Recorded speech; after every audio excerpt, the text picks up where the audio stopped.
गुरुर्ब्रह्मा गुरुर्विष्णू गुरुर्देवो महेश्वरा गुरुर्साक्षात् परब्रह्मा तस्मै श्री गुरुवे नमः।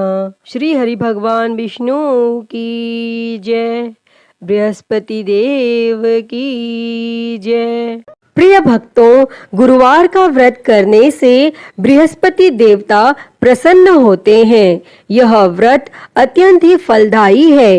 अग्नि पुराण के अनुसार अनुराधा नक्षत्र युक्त गुरुवार से आरंभ करके 7 गुरुवार व्रत करने से बृहस्पति ग्रह की हर पीड़ा से मुक्ति मिलती है। तो आज हम इस वीडियो में बृहस्पतिवार की संपूर्ण व्रत कथा सुनेंगे।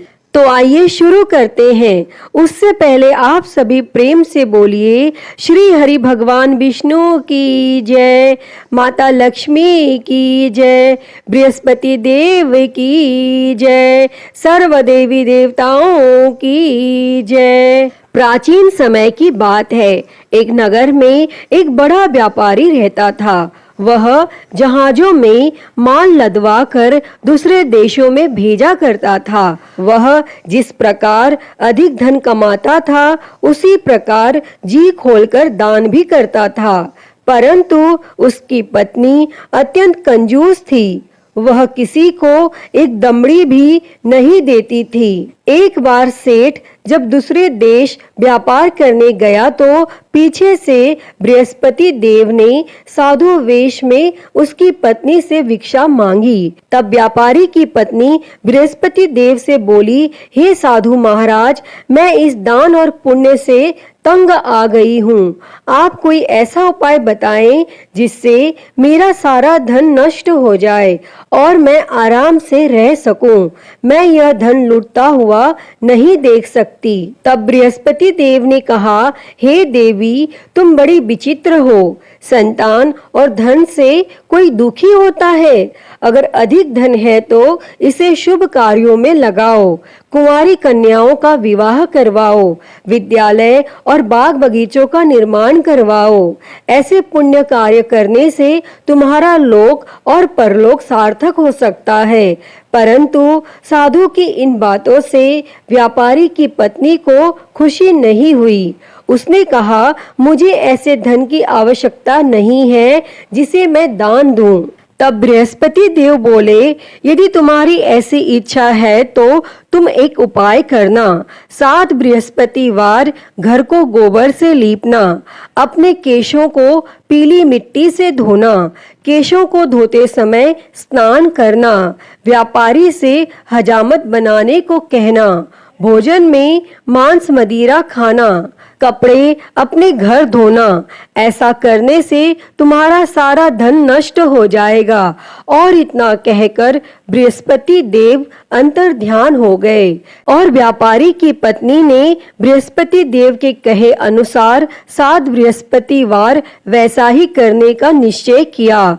केवल 3 बृहस्पतिवार बीते थे कि उसकी समस्त धन संपत्ति नष्ट हो गई और वह परलोक सिधार गई। जब व्यापारी वापस आया तो उसने देखा कि उसका सब कुछ नष्ट हो चुका है और उस व्यापारी ने अपनी पुत्री को सांत्वना दी और दूसरे नगर में जाकर बस गया और वहां वह जंगल से लकड़ी काटकर लाता और शहर में बेचता।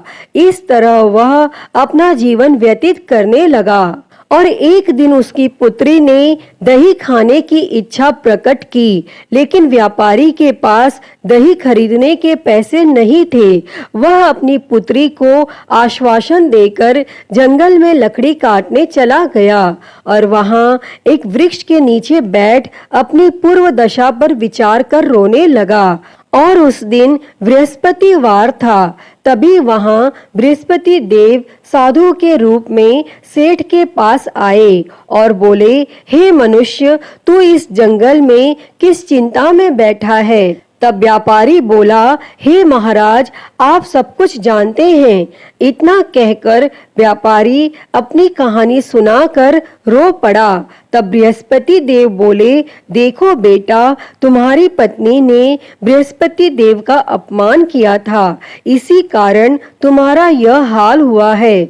लेकिन अब तुम किसी प्रकार की चिंता मत करो। तुम गुरुवार के दिन बृहस्पति देव का पाठ करो। 2 पैसे के चने और गुड़ को लेकर जल के लोटे में शक्कर डालकर वह अमृत और प्रसाद अपने परिवार के सदस्यों तथा कथा सुनने वालों में बांट दो। स्वयं भी प्रसाद और चरणामृत लो। भगवान तुम्हारा अवश्य कल्याण करेंगे। और फिर साधु की बात सुनकर व्यापारी बोला, महाराज, मुझे तो इतना भी नहीं बचता कि मैं अपनी पुत्री को दही लाकर दे सकूं।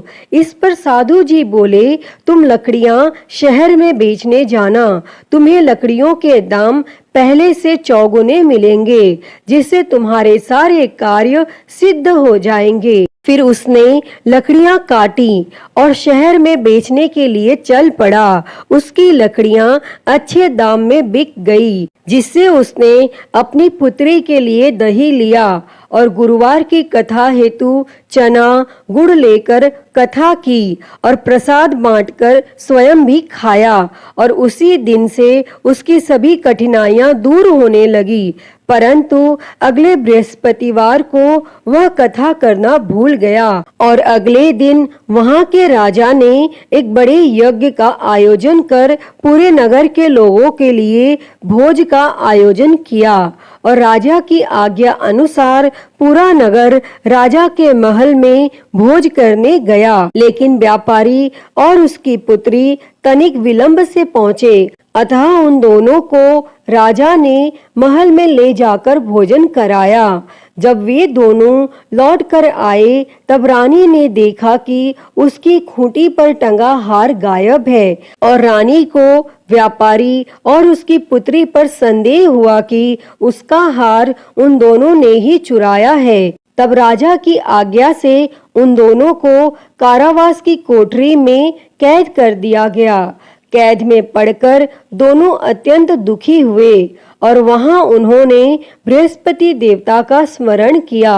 तब बृहस्पति देव ने प्रकट होकर व्यापारी को उसकी भूल का आभास कराया और उन्हें सलाह दी कि गुरुवार के दिन कैद खाने के दरवाजे पर तुम्हें 2 पैसे मिलेंगे। उनसे तुम चने और मुनक्का मंगवा कर विधि पूर्वक बृहस्पति देवता का पूजन करना, तुम्हारे सब दुख दूर हो जाएंगे। और फिर बृहस्पतिवार को कैद खाने के द्वार पर उन्हें 2 पैसे मिले और बाहर सड़क पर एक स्त्री जा रही थी। व्यापारी ने उसे बुलाकर गुड़ और चने लाने को कहा। इस पर वह स्त्री बोली, मैं अपनी बहू के लिए गहने लेने जा रही हूँ, मेरे पास समय नहीं है। इतना कहकर वो चली गई। थोड़ी देर बाद वहां से एक और स्त्री निकली। तब व्यापारी ने उसे बुलाकर कहा कि हे बहन, मुझे बृहस्पतिवार की कथा करनी है, तुम मुझे 2 पैसे का गुड़ चना ला दो। और बृहस्पति देव का नाम सुनकर वह स्त्री बोली, भाई, मैं तुम्हें अभी गुड़ चना लाकर देती हूँ। मेरा इकलौता पुत्र मर गया है, मैं उसके लिए कफन लेने जा रही थी, लेकिन मैं पहले तुम्हारा काम करूंगी और उसके बाद अपने पुत्र के लिए कफन लाऊंगी। और वह स्त्री बाजार से व्यापारी के लिए गुड़ चना ले आई और स्वयं भी बृहस्पति देव की कथा सुनी। कथा के समाप्त होने पर वह स्त्री कफन लेकर अपने घर गई। घर पर लोग उसके पुत्र की लाश को राम नाम सत्य है कहते हुए शमशान ले जाने की तैयारी कर रहे थे। तब स्त्री बोली, मुझे अपने लड़के का मुख देख लेने दो। तब अपने पुत्र का मुख देखकर उस स्त्री ने उसके मुख में प्रसाद और चरणामृत डाला।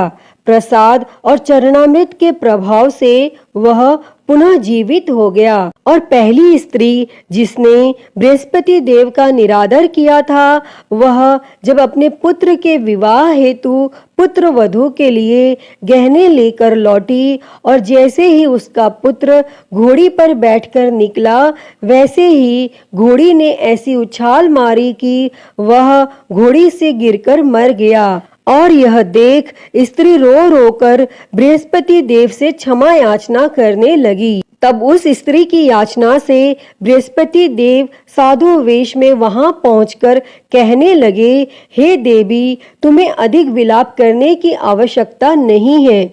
यह बृहस्पति देव का अनादर करने के कारण हुआ है। तुम वापस जाकर मेरे भक्त से क्षमा मांगकर कथा सुनो, तभी तुम्हारी मनोकामना पूर्ण होगी। तब जेल में जाकर उस स्त्री ने व्यापारी से माफी मांगी और कथा सुनी। कथा के उपरांत वह प्रसाद और चरणामृत लेकर अपने घर वापस गई। घर आकर उसने चरणामृत अपने मृत पुत्र के मुख में डाला और चरणामृत के प्रभाव से उसका पुत्र भी जीवित हो उठा।